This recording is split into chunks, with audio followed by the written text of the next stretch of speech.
Now here's something for the younger audience. The Soweto Theatre will this week host a theatre piece called Puleng and the Red Eye. Now this is a children's theatre piece that follows the story of Puleng, a 12-year-old orphan who lives with her grandmother who lost her sight while she was trying to rescue her children from the fire. And to tell us more about this production that takes place from the 11th to the 14th of April, we joined this morning by one of the directors, Miranda, Fihla, and Lebohang, Moroe, who is a writer. A very good morning to you two and welcome.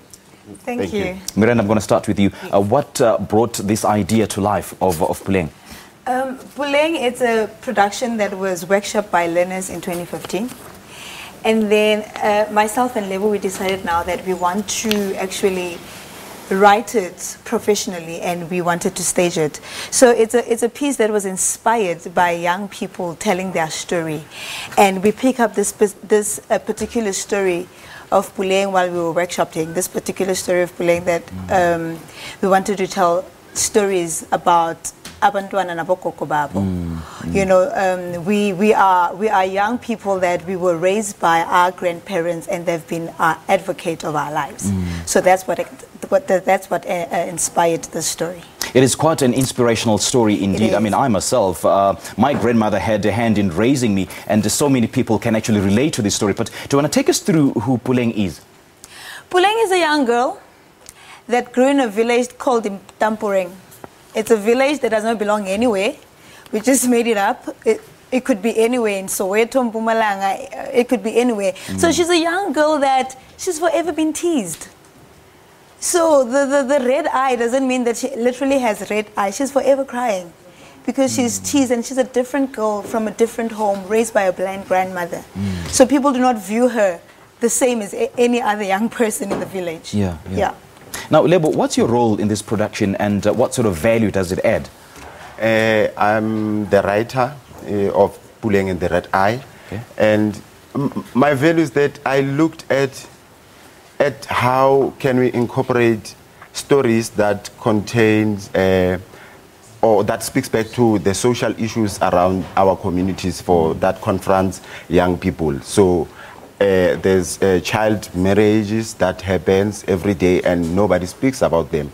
There's bullying in schools that nobody speaks about them. So I tried by all means to put that together, but to put a weight that can be carried by young people so that we do not re-traumatize them or traumatize them. So that's how I'm part of the project or this show. And Puleng's grandmother was certainly her pillar of strength. Do you want to take us through the relationship that she had with her grandmother?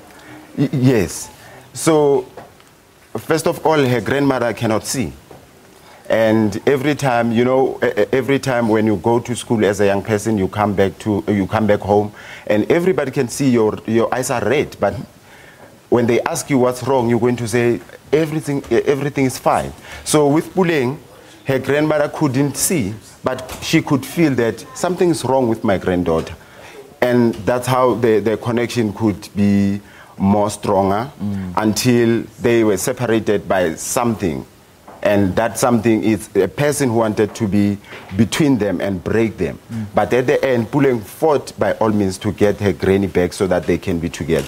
Because she has always been the pillar of the strength of everything Sure. Mimi, I mean, the setting is a village called Tampureng. Why is this village important, and what sort of value does it add to the storyline? Tampureng is a village that it has got different languages in it. You know, we've got a Malawian guy living in there.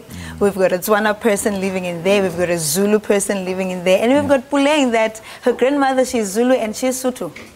So the Tampureng, for me, it's a village that's like Soweto, that all languages are incorporated and they all understand each other. So all those young people who will be making their way to the theatre to see the story, what is it that they will learn from it? They would learn, number one, we need to appreciate the advocates of our lives. Yeah. You know, we grow up saying that, oh, I'm so strong, forgetting that there was somebody that was pushing us, saying that you can do this, you can do this, you can do. So it's a play that's appreciating the advocates of our life, the advocates that have been there, that were coaching us. She just mentioned some of the advocates or the pillars of strength in our lives. So those who will be attending this film, this screening, what is it that they're going to learn from it? We're giving them the life experience through theatre. Yeah. We want them to think or reimagine how it was for their parents or their grandparents in terms of stories that they told them. So we want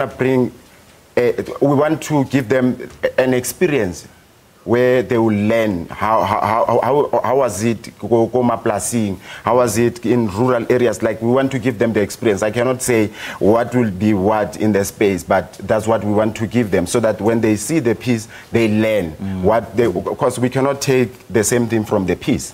One would learn about voicing out, standing up against abuse or bullying, but everyone would have learned something from the piece. So I'm just encouraging everyone to come and see, because it's open to everyone, even though it's for young audience. Both of you have gone to town telling us how the storyline developed. So what inspired it, really? Was it based on a true story, or was it based on someone that you know? Not really a true story, but it was based on different stories that we heard from people that we happened to work with as we both started training young people in 2014. Okay. So we realized that these young people share a lot of stories. Some are painful, some are just stories of. So we decided to bring stories that can change, stories that can talk to young people, or to help them confront challenges that they face every day. Mimi, remind us of the details of the play. Okay, the play will be staging from the 11th until the 14th. The times are 11 a.m. and 3 p.m.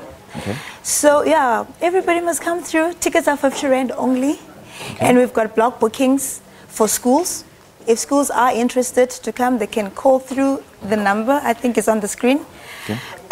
Or they can contact Soweto Theatre direct. Yeah.